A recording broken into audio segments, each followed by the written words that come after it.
Halo Digitirs, balik lagi sama saya Arya dan ini adalah rekomendasi HP 1-5 jutaan terbaik di bulan September. Untuk bulan ini dan juga seterusnya, saya bakal bikin rekomendasi HP terbaik ini dalam 2 video ya. Jadi dibagi nih, ada yang harga 1-5 jutaan dan satu lagi HP dengan harga 6 jutaan ke atas. Nah, sekarang kita mulai dulu yang harganya 1-5 jutaan. Tapi sebelum mulai masuk ke rekomendasinya, seperti biasa ya, ini ada beberapa disclaimer yang perlu dipahami dulu. Supaya lebih paham konteks nih, gimana dan kenapa ini HP itu bisa masuk ke rekomendasi saya di bulan ini. Oke, langsung aja kita masuk ke rekomendasi HP terbaik di harga 1 jutaan. Yang pertama ada Redmi 15C di harga 1,6 jutaan. Yes, akhirnya penerus 14C ini udah keluar ya.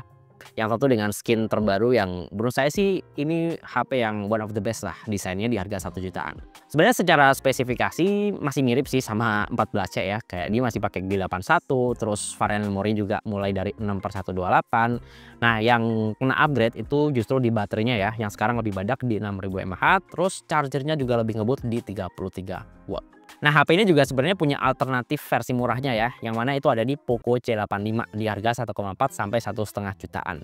Ini HP benar-benar plug-ketiplek sama Redmi 15C ya, mulai dari performa, terus memori, sampai baterai dan chargernya juga. Nah, yang ngebedain ya dari skin luarnya aja sih. Yang kedua ada Infinix Hot 50 4G yang masih konsisten di harga 1,7 jutaan. Tadinya tuh saya sempat nggak pengen masukin HP ini ke dalam daftar HP 1 jutaan terbaik ya, karena memang udah mulai langka nih unitnya. Tapi pas saya mau bikin video ini lagi, saya pastiin lagi ya, ngecek di lapak online, ternyata masih ada yang jual dan beberapa juga. Meskipun udah lebih dikit dari bulan-bulan sebelumnya, tapi ya ini masih one of the best ya di harga 1 jutaan, karena dia punya storage yang lega 256GB, udah UFS pula, dan performanya juga masih dibilang ngangkat untuk banyak kebutuhan. Yang ketiga ada Samsung Galaxy A07. Tumben-tumbenan nih Samsung bikin HP yang cakep ya 1 jutaan dengan spesifikasi yang bisa dibilang lumayan oke. Dia tuh pakai Helio G99 yang mana performanya juga masih mengangkat ya untuk banyak kebutuhan. Terus storage-nya nih, dia udah pakai UFS 2.2. Jadi bukan eMMC lagi ya kayak Galaxy A0 series yang sebelum-sebelumnya. Udah gitu update software-nya juga tetap panjang ya khas HP Samsung, dia bahkan sampai 6 tahun ke depan. Dan One UI-nya juga bukan One UI Core, ini One UI yang bisa dibilang full ya, full version kayak di HP-HP Samsung pada umumnya. Dan yang keempat ada Moto G45 5G yang mana sekarang harganya juga udah turun di 1,9 jutaan. Yes, ini HP 1 jutaan yang paling 5G ready dan chipsetnya juga bukan chipset yang kentang. Nah, dari 4 pilihan tadi, saya paling suka sama Moto G45 5G ya. Ya, sekarang di harga yang udah tembus kepala 1 ya, udah 1 jutaan. Ini HP bisa dibilang sangat-sangat menarik meskipun harga 1 jutaan tuh udah dipenuhin sama Redmi, Infinix, bahkan Samsung juga udah nyebur ya di harga 1 jutaan.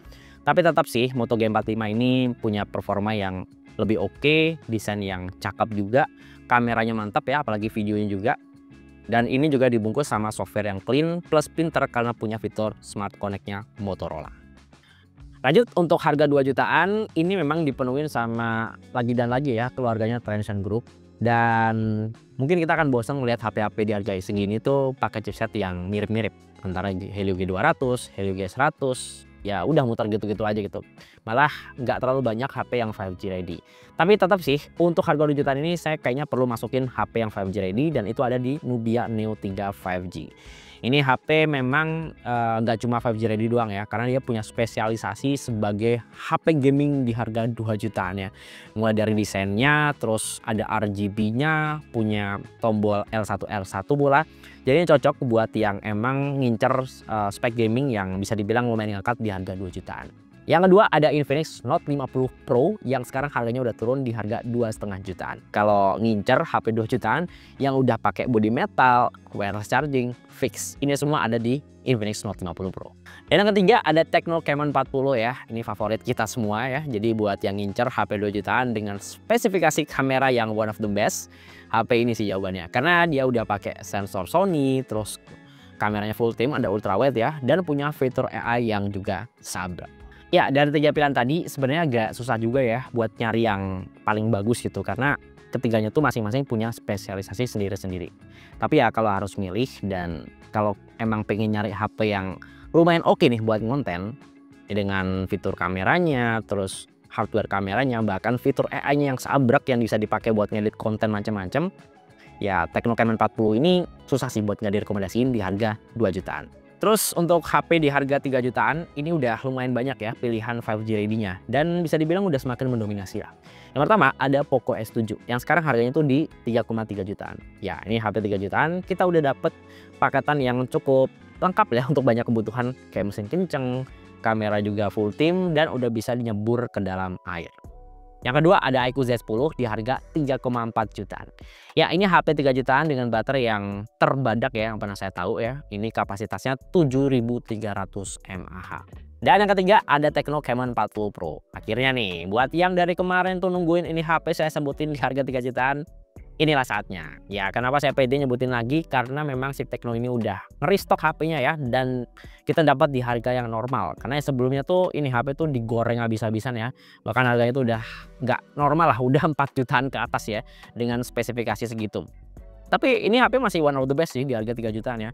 Karena kita dapat paketan kamera yang bener-bener cakep ya. Sensor Sony, terus full team, ada ultrawide-nya, ada autofokusnya pula, udah gitu ya AI-nya seabrek dan dia masih pakai mesin yang tergolong kenceng ya, bahkan speknya tuh udah kayak Poco X7. Ya comebacknya Tecno Camon 40 Pro di harga yang udah normal, ini bikin saya nggak susah sih buat ngerekomendasiin HP ini di harga 3 jutaan. Ya selama kalau Anda nyari HP pertama ya. Tapi kalau nyari HP kedua atau HP ketiga, maksudnya bukan jadi daily driver yang utama banget. Sebenarnya iQOO Z10 ini cukup menarik ya, karena dia punya baterai yang badak ya. Ini bisa jadi backupan power.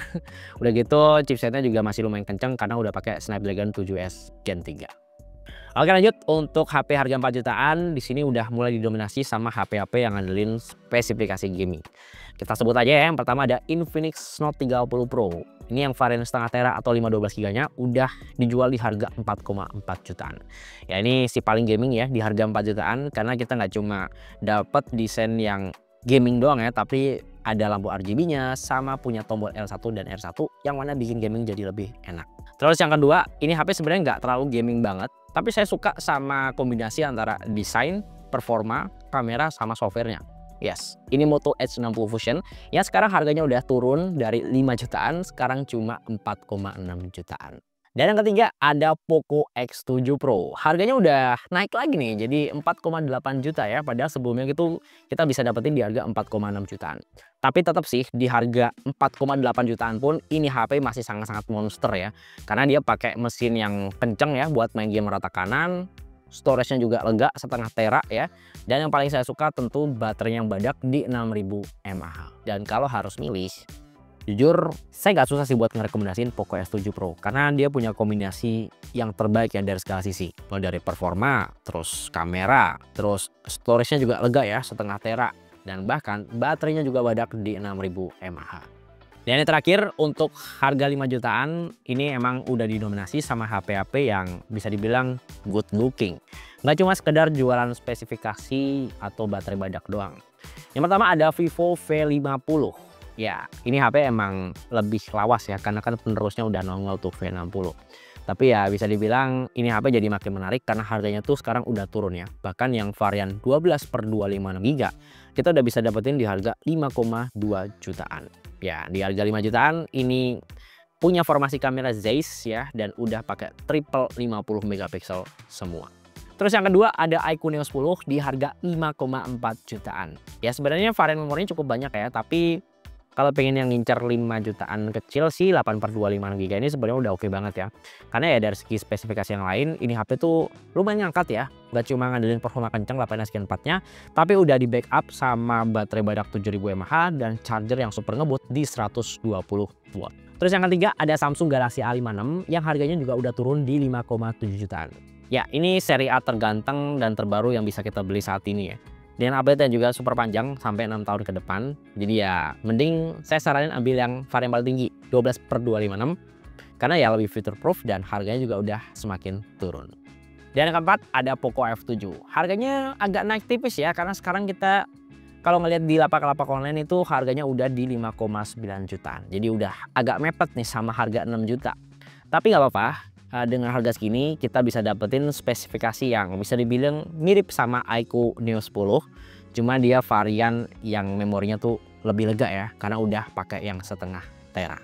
Nah, dari 4 pilihan tadi, sebenarnya saya cukup gampang sih buat nyebut Poco F7 sebagai HP terbaik di 5 jutaan ya. Karena ya hampir semuanya tuh ada di HP ini gitu. Mau nyari performa kenceng, storage lega, baterai badak, apalagi desain juga oke ya, udah perpaduan metal sama kaca. HP ini tuh udah punya semuanya gitu. Ya paling satu-satunya catatan ya, Poco F7 ini memang bunyinya tuh gampang banget panas atau demam ya. Jadi kalau pengen yang ademan dikit, iQOO Neo 10 sih yang paling mendekati. Ya, itu tadi rekomendasi HP terbaik di bulan September untuk range harga 1 jutaan sampai 5 jutaan. Sekali lagi disclaimer ya, untuk HP-HP yang saya sebutin di video ini itu murni pendapat saya pribadi. Jadi kalau ada HP-HP yang menurut kalian tuh lebih favorit, lebih mantep spesifikasinya, cuma nggak saya sebutin di daftar tadi, monggo tulis aja di kolom komentar di bawah, kita diskusi bareng di sini.